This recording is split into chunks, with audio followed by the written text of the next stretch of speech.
A mage's reaction to the magical equivalent of the atom bomb. History has seen many powerful mages create new spells. Depaz the Quick brought us teleportation, Relfi the Wise discovered levitation, and Rether the Drotless put the reins under man's control.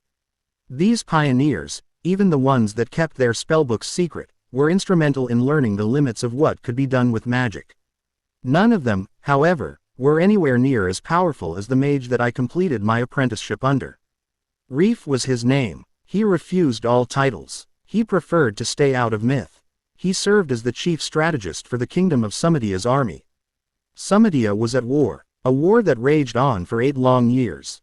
King Sumi IV had built a dam that cut the river off from the Republic of the Valley.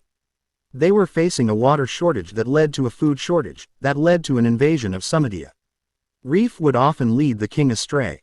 He felt the king's dam-building actions caused unnecessary suffering in the valley, but Sumi refused to concede to a kingless land. Reef did not want to leave his position.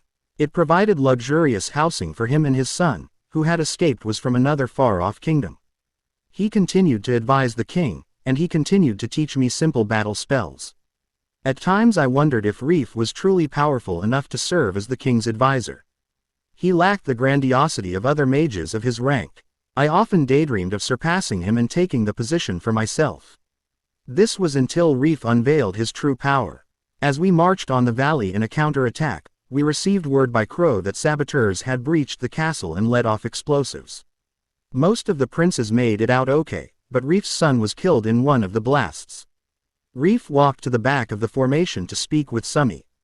"This war ends now," Reef demanded.